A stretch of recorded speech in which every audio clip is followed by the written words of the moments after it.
Okay, for this video, I want to talk about the IRS Form 1099 DIV for dividends and distributions, but specifically we want to focus on the Box 5 amount for Section 199A dividend distributions. So in this sample div here, we have a distribution from a REIT, or a real estate investment trust. And so we're going to look at how Section 199A, the QBI deduction, applies to these kind of dividend distributions. So I've got the sample 1099 here. I do have the tax return for our taxpayer. So John Q. Taxpayer will look at this Form 1040 and his 8995 to report the QBI amount.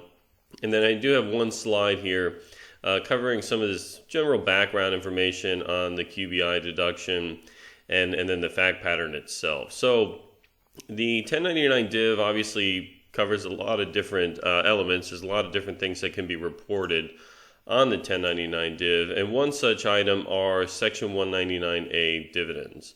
So what are the Section 199A dividends or the QBI deduction? So under Section 199 Cap A, this is the QBI that was added as part of the Tax Cuts and Jobs Act. If you're an individual taxpayer, certain kinds of trusts, and you have pass-through income from businesses, you can deduct up to 20% of the QBI amount. So it effectively lowers your taxable income. So normally we see this with pass-through partnerships, S-corps, Schedule C. If you're a self-employed individual, you could have some QBI there. But it also applies to dividend distributions from REITs and publicly traded partnerships, or PTPs.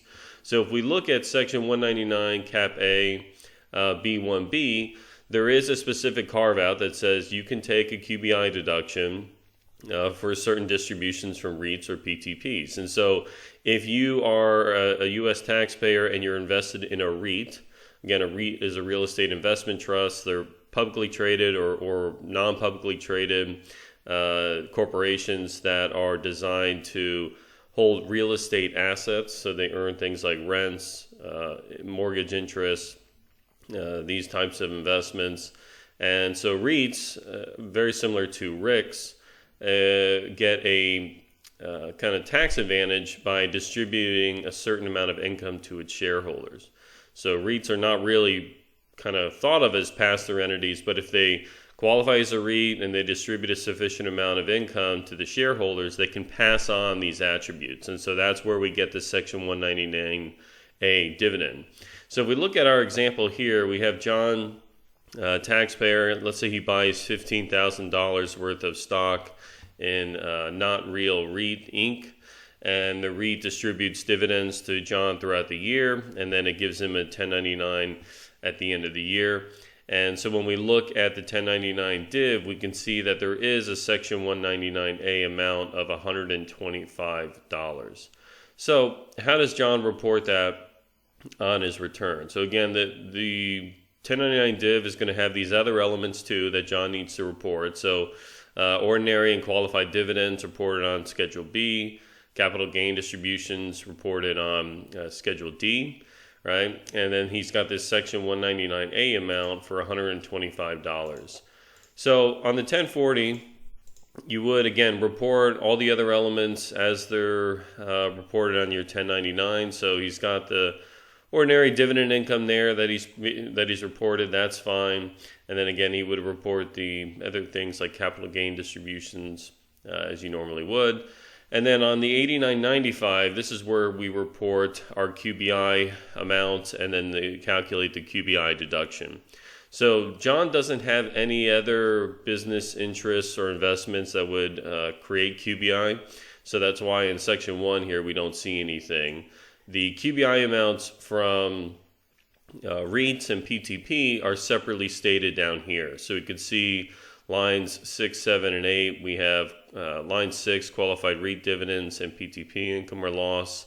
And then we have any carryovers from the prior period. In this case, he doesn't. So he reports the Section 199A box amount there on line 6, so $125.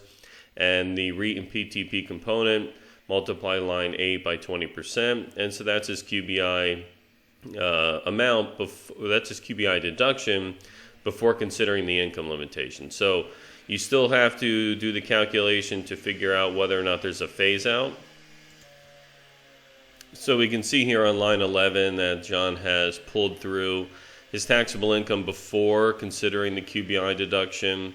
And so his income limitation here, $18,611, obviously the $25 is clearly well under that. So there's not going to be any limitation on that front.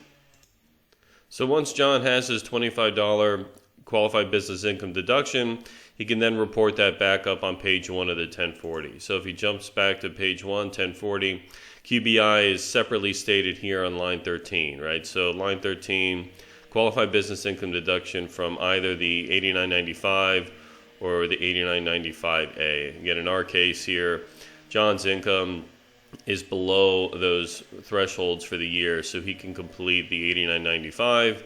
If your income is above certain thresholds based on your filing status, then you would do the 8995A instead. All right, so that covers it for this video. Pretty straightforward. Hope that was helpful. If you have any other questions on 8995s or QBI, I'll put some links below to some of the other videos I've done covering those topics. And as always, I look forward to seeing you again on the next video. Thank you.